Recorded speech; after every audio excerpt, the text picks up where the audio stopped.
Welcome to the Eden Podcast, where we true the verse of Genesis 3:16, and we discover that God didn't curse Eve or Adam or limit woman in any way.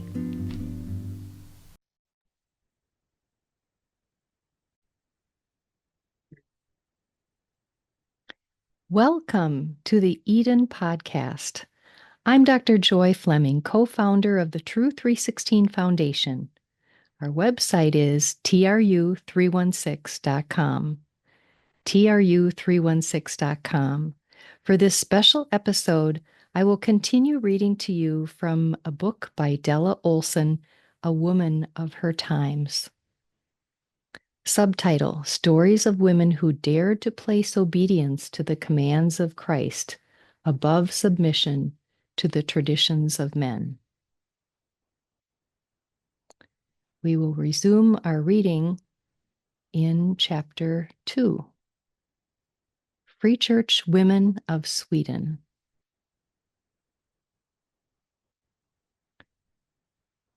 The advent of compulsory education in Sweden, 1842, brought greater literacy. Since the church was controlled by the state, religious instruction was a part of the curriculum in all schools. That led to Bibles or New Testaments, as well as a great deal of religious literature coming into every home. The new ability to read, combined with access to the scriptures, had an unexpected result. As the winds of revival began to blow across the land, both old and young, men and women, were awakened and became converted. An anecdote from the mid-1880s is about a spot called Reader's Hill, where a housewife lived who is remembered because she used to read to people from Arndt's True Christianity and other Christian literature. She was well known as belonging to the Readers' movement, and so many people assembled to listen to her read. In the summertime, they gathered outside her home on a hillside, hence the name Reader's Hill. It is said of those who came to listen that they were concerned about their souls. Perhaps one of the most powerful influences on the Free Church movement in Sweden was the conversion of Jenny Lind, who had confessed herself a believer and had thus given considerable prestige to the revival. Around 1850, Magnus Elmblad tried to organize a home mission society but did not get approval from the king. The reason for Elmblad's failure may be found in the intense hostility of the people and leaders, as well as the newspapers, to the revival. The situation was not improved when Jenny Lind, the renowned singer, confessed her evangelical conversion and withdrew from the operatic stage. Jenny Lind sat on the crude benches of the conventicles, religious assemblies outside the state church, and joined in singing the pietistic hymns and listening to the free preachers. She also financed a hymn book, which contained many of the songs of another woman of the free movement, Lena Sandell. Miss Sandell was one of Sweden's most prolific hymn writers. Jenny Lind's influence on the Free Church movement was equaled only by its influence on her. Though she left Sweden and the stage, her gift was not lost, but thereafter dedicated to God. She sang the soprano music in such compositions as The Messiah, Elijah, etc., and helped to train the ladies in the choirs. Over and over again in the early records, especially from Sweden, there are references to the ladies' organizations that raised money to help build the Missionshuset prayer chapel and support pastors and missionaries. The parishioners were accustomed to their church workers being paid out of taxes levied by the state. They still had to pay those taxes. The women could card and spin wool and flax into yarn, then knit, weave, and sew articles to sell. However we may feel about ladies' aid sales, many a work in the early days would have died young had it not been for the contribution of the women through the work of their hands. Always as they met together, there would be Bible reading and witnessing. Often the men would join them in the late afternoon for refreshments and devotions. Sometimes competition developed among the women to see who could have the best spread, or the most kinds of smørrebrød, butter and bread. So rules had to be made limiting the number of items served, and in some places a penalty for infraction was imposed. Speaking about women's part in revivals in Sweden around 1900, one report says, in the region of Vetland, Amanda Karlsson was the crying voice. The meeting place was filled night after night with up to 500 people in attendance. Though the chapel was situated in the woods and the distance most had to travel was long, this did not seem to be a hindrance. In 1909, yet another revival spread. The message of salvation was presented by Pastor Appelblad, evangelist Amanda Karlsson, and others. From a Swedish district report, we have received many witnesses for the Lord from this district, both men and women who have labored in both home and foreign missions. From a report by a Swedish pastor written in 1895, the Salvation Army and the work of women preachers is a phenomenon of the present times. Reports from the early years on specific women workers in the Mission Covenant Church of Sweden, a member of the International Federation of Free Evangelical Churches, are meager. One writer explains it this way: in Sweden, the need was met through the Swedish Holiness Union and the Örebro Mission, both of whose roots go back to Fransson's revival work. Fransson felt that the Holiness Union was born through default because the Mission Covenant refused to provide the needed outlet for women to work in evangelism. The ensuing years have witnessed a considerable change in attitude as revealed by the growing number of ordained women serving as pastors of covenant churches in Sweden. Chapter 3, Free Church Women of Norway. Fransson held his first Bible course in Oslo in 1884. At the time, plans were being formulated for the founding of the DNM, Den Norske Missionsforbund, another member of the International Federation of Free Evangelical Churches. About 60 men and women attended. Several of them have become prominent, including Sisters R. Uel, Reuter, Rasmussen, and Halverson. Fransson also held courses in 1886, 88, and 92, the latter especially for missionary candidates. It had always been true that God firmly laid his hand on women, and they testified for him, but women preachers were heretofore unheard of in Norway. After 1884, there would even be an organized commissioning.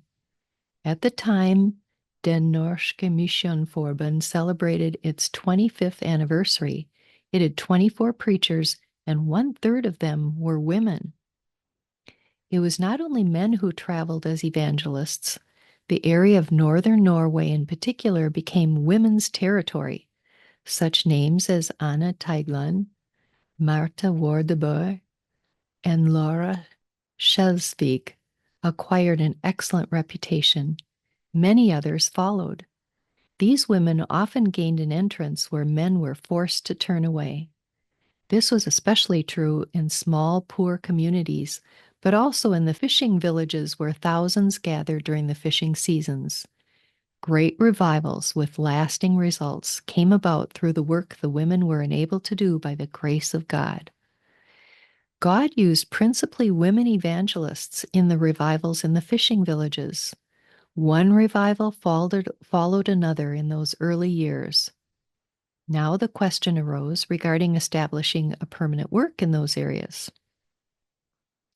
What resulted was Fishermen's Homes, a combination large meeting hall for gospel services, a resident hotel with reading and writing rooms for after-work hours, and the stormy days when fishing was impossible, a first aid room, and a restaurant.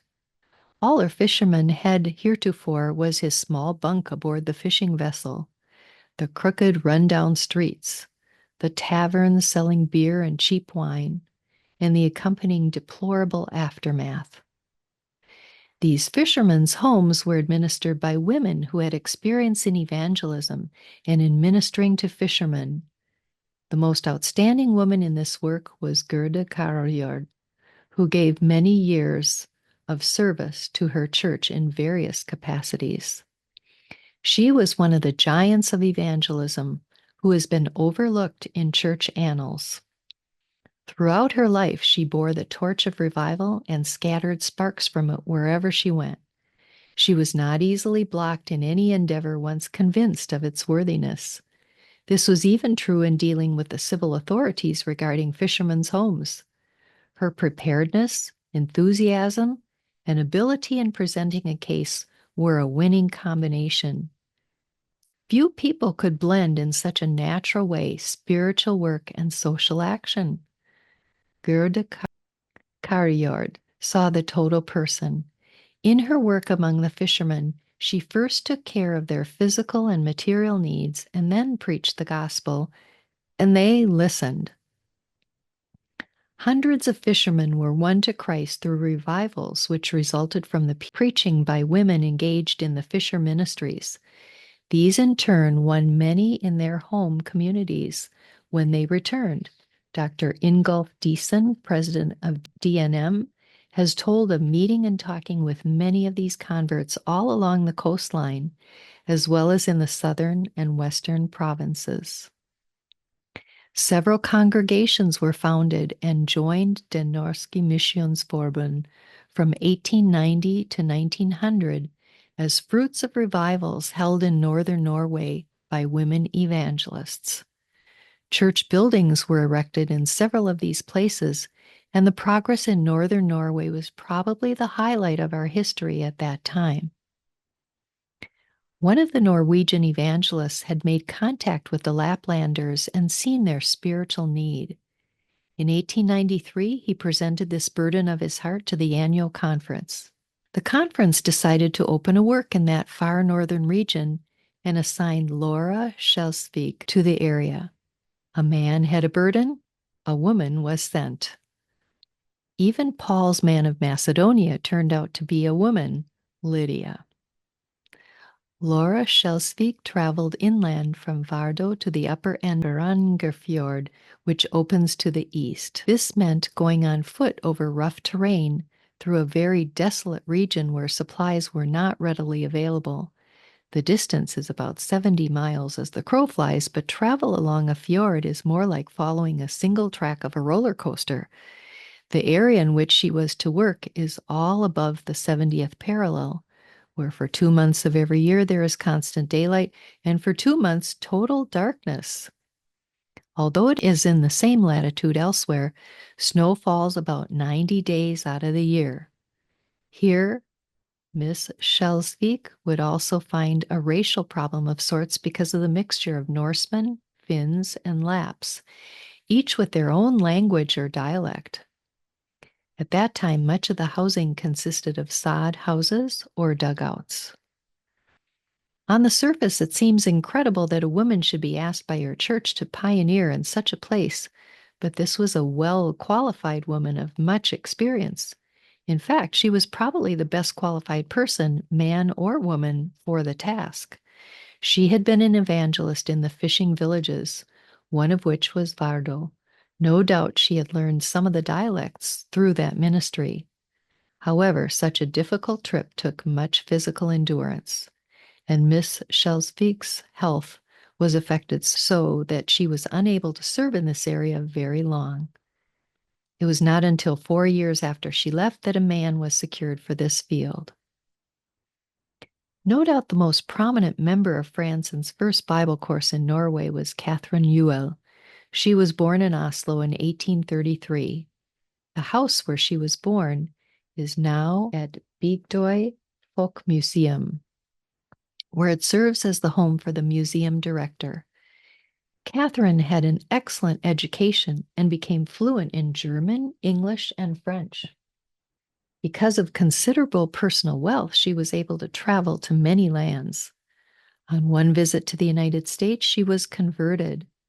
Here she also met Fransen and this acquaintance was renewed when he held evangelistic meetings in Oslo in 1883. At that time, she rededicated herself to the Lord. Though most of her public ministry was in Denmark, she contributed much in Norway as well through home visitation, children's meetings, supporting women evangelists, financing the publication of a hymn book, and translating religious books into Norwegian. She was also instrumental in causing a corps of women evangelists to come into being. Her ministry continued even after her death, as her will stipulated that part of her estate be set up as a trust fund for vacations for women evangelists, active or retired. Chapter 4, Free Church Women of Denmark.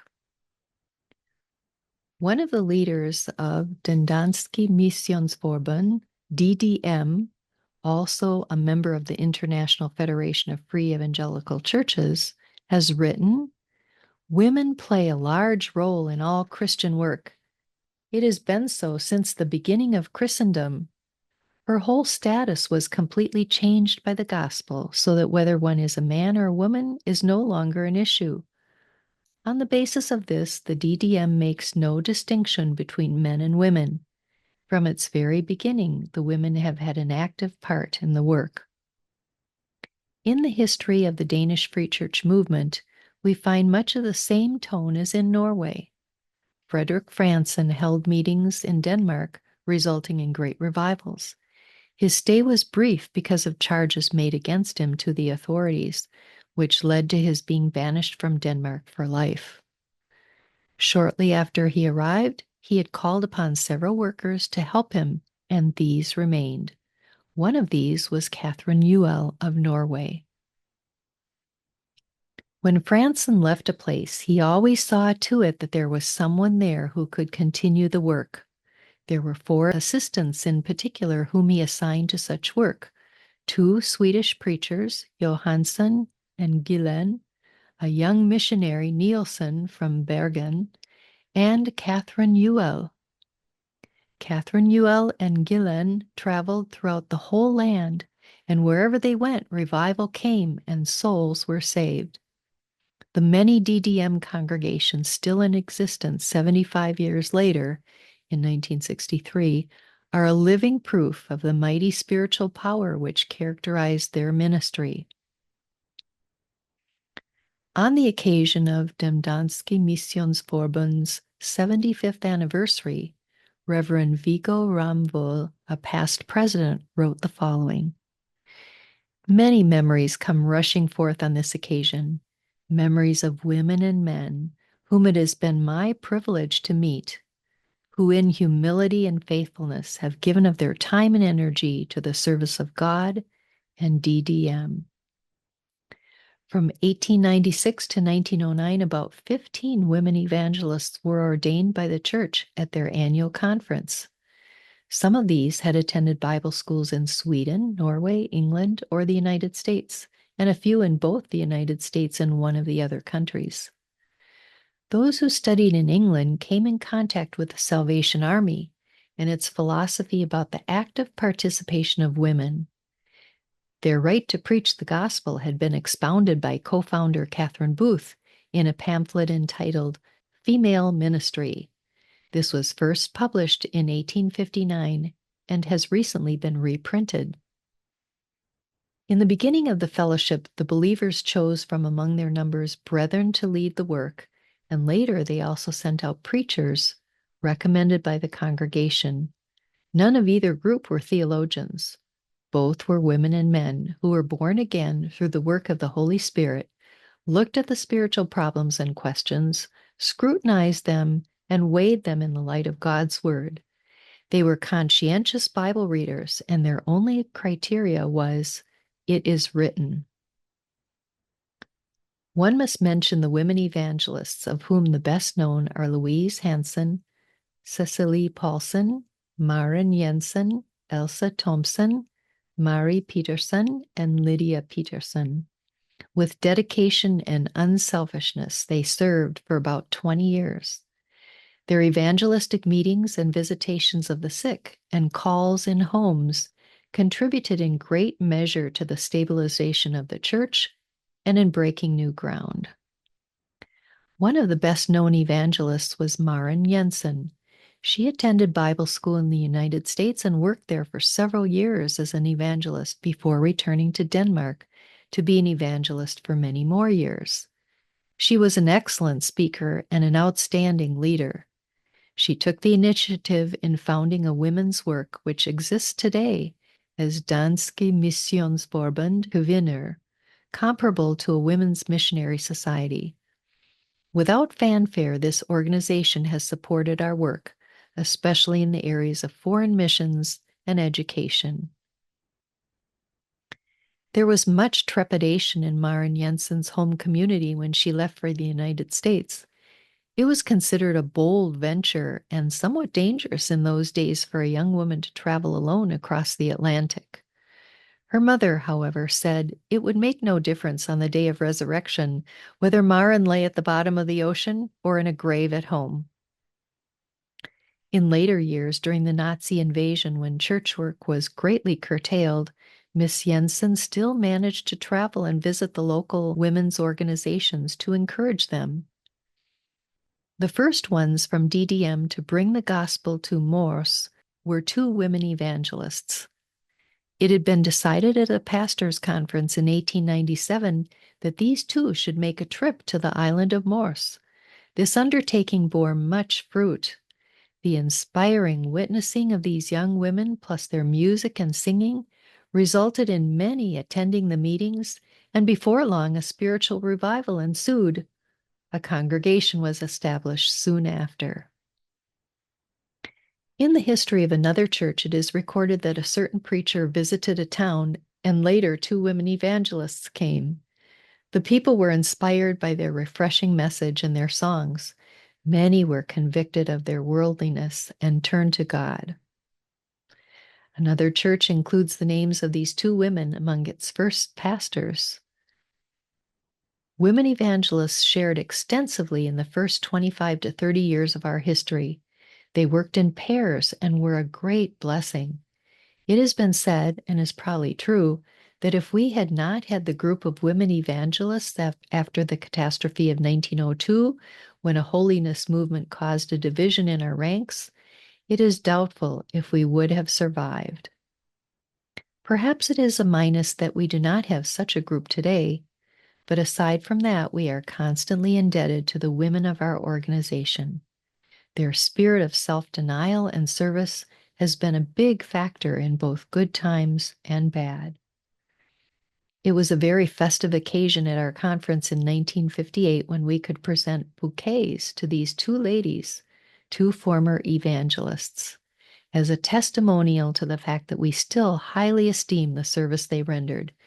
They stood there not merely as two who remained as a group of servants, but as representatives of the whole generation of women preachers that belong to our past. Catherine Uel of Norway was probably the foremost Christian worker among all the women of Scandinavia. This was no young idealist, but a mature woman over 50 years of age with gifts God could use. She possessed a remarkable ability for organization.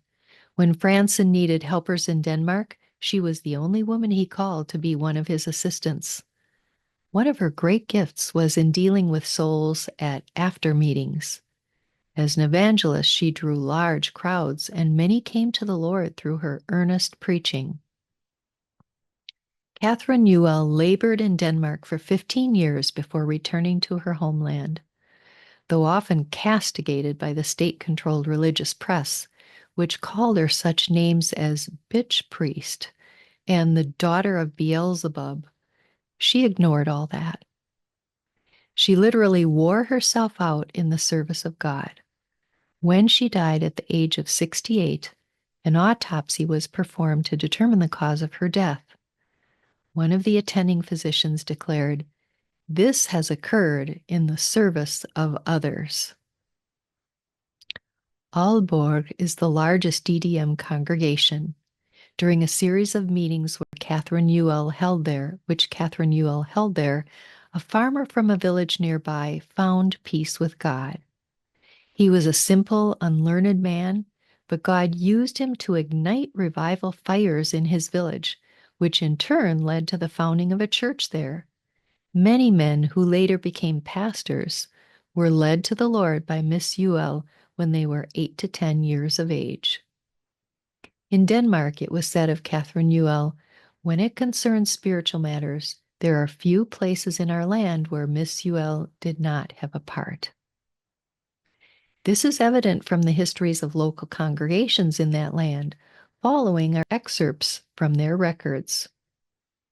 Catherine Ewell from Norway and C.W. Gillen from Sweden were the first to light the revival fires of the Free Mission in Aalborg.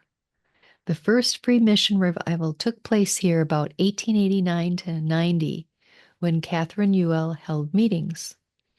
Two small mission groups are situated in the eastern part of Vendsyssel. Also here, Catherine Ewell was the first to light the revival fires. That year, Catherine Ewell held open-air meetings. She returned several times and the revival continued. Revival began when Catherine Ewell came to visit some Christian friends. While there, she held some meetings in town, but was met with much opposition from the Home Mission Society of the state church. An article in their periodical called her by the derogatory name of she-priest. The women evangelists, Catherine Ewell of Norway and Hilda Soderberg of Sweden, began a series of meetings in 1887. Several people were saved, and within half a year, a congregation was organized. An article in Morgenstern, the official organ of DDM, says, "Ever since the beginning of the Free Mission, the work of women has not only been tolerated, but recognized and accepted. Miss Ewell was the pioneer, but God has also fulfilled his prophetic word by pouring out his spirit on many of his other daughters, so they have prophesied." We cite a synopsis of the ministry of a few of them. Through many definite scripture passages, it became very clear to Lydia Peterson, 1883 to 1976, that God was calling her to be an evangelist. She was accepted by the DDM conference in 1908. Miss Peterson had great insight into the Word and a special gift in a one-to-one ministry. CCA Paulson, 1870 to 1945, went to Sweden for training and worked there for a while as an evangelist. She was called to serve in the same capacity in Denmark by the conference of 1906. The Lord showed his sanction of her witnessing through the salvation of many souls. She had a gift, peculiar to her, of being able to address a question directly to an individual listener without causing offense. She led several future pastors to the Lord. For a time, she served as a Sunday school missionary. When Louise Hanson, 1875 to 1950, was saved, she immediately began serving her Lord by distributing tracts, singing in the choir, and witnessing to individuals. She attended a Bible course in Sweden and was installed as an evangelist for DDM in 1903. Miss Hanson was an intelligent, capable woman. She had well-prepared messages and the additional asset of a beautiful singing voice. In 1908, she went to the United States for more training and practical experience, but later returned to her homeland. Besides serving as an evangelist, she worked for a time for Morgenstern as a Sunday school missionary. She also wrote articles and poems and did translating from English and Swedish. Louise Hanson's testimony at the close of a lifetime of public ministry could well speak for other daughters. So the best years have gone by. I have been permitted to use those gifts God has given me in his service. I feel I have lived a rich life. I have had the opportunity to preach the gospel, have seen souls saved, have offered what I could of monetary gifts for God's cause in many lands. I anticipate meeting those in heaven I have helped rescue, but the greatest of all will be to see him who I love and who has saved me from sin and the world and made me a joint heir with him.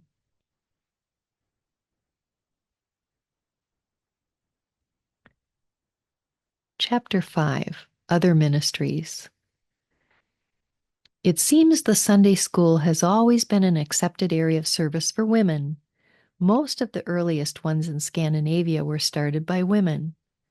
In Sweden, a woman of the aristocracy became a believer through evangelical revivers in Jönköping and began a Sunday school in the 1840s, which grew rapidly. By 1856, women had begun Sunday schools in several villages. Having a woman as Sunday school superintendent was a very common practice. It was not until the 1930s and 40s, however, that Sunday schools had instructors in modern methods, had field secretaries, etc. In Denmark, the first 2 secretaries for Sunday schools were women. The first field secretary was also a woman, as was the first one to travel for the purpose of teaching methods to Sunday school leaders. Actually, Sunday schools abroad, even today, are not like those in America where the whole family is involved. Mostly theirs are for very young children. Overseas missions is another sphere where women have had a big part. Of the first 9 missionaries who went to Africa from Norway, 6 were women. Others followed and to other fields. The first overseas missionary from Denmark was Mary Petersen, who went to India in 1897. During her later years, she was office manager for Morenstien for 15 years. One of the first 2 missionaries to go to China was a woman, and there were 3 women who pioneered that work. A woman was also the first to go to Thailand. The young people societies of the early days were not made up of persons of such a young age as now. In fact, to begin with, particularly in Sweden, there were even segregated groups, young men's societies and young women's societies. In 1915, one young people's district society in Sweden, which had been founded in 1896, had a new vision. The board of the Young People's Organization felt that more should be done, not only to get people well grounded in the faith, but to win others for the Lord. Therefore, on their own initiative, they called 2 evangelists to hold series of meetings and then, when revival broke out, have them remain to see the work established. These were Emil Johansson and Amanda Carlson. One Sunday, 1909, a large young people's rally was held in the chapel in which Pastor Appleblad and Amanda Carlson preached. The National Young People's Organization of Norway was founded in 1912 during the DNM conference in Bergen. It was considered important that the local groups already in existence should have contact with one another. An executive secretary who would travel for this purpose became a necessity. The first person to do this was Miss Gerda Herjor, who carried on this work for several months. In Denmark, the National Young People's Organization was founded in 1893. Its first conference was not held until 1913. It was Miss Hildur Granfeld, as president of the local society, who opened the convention and welcomed the guests. Women have always been a strong force in our local societies and well represented. It would be no exaggeration to say that in many places they have been the backbone of the work. In the meantime, the bylaws remained the same. That is, the president of the DMU, youth organization, shall be a young man who is of legal age. This, naturally, could not be maintained for long. To put it briefly, it was the well-known Jutland young women who broke the monopoly. Since women held the office of president in local societies being admitted to the DMU, there was nothing to do but to change the bylaws to include a young woman of legal age may be president, 1946. It really all began with Miss Hildur Granfeld in 1913. True 316 Foundation is the home of the Eden podcast. Join us for $3.16 a month or more. Let's true the verses on the key passages on women and men. Go to true316.com/partner. True 316 is strengthening and encouraging many, and we're getting stories every day of lives changed through our ministry.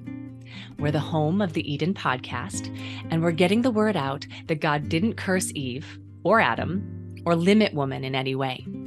Our volunteer help is wonderful, and we grow stronger with each new true partner who gives to the True 316 Foundation so that we can cover the costs to do the technical work of the Eden podcast, to coordinate our True School workshops like the 2-week Eden workshop on Genesis 2 and 3, and to make the True 316 Foundation function in its outreach to scholars and students around the world. You can give now with a one-time gift. And better still, you can join now and become a monthly donor. We call our monthly donors our true partners. Please join now by going to true316.com/partner.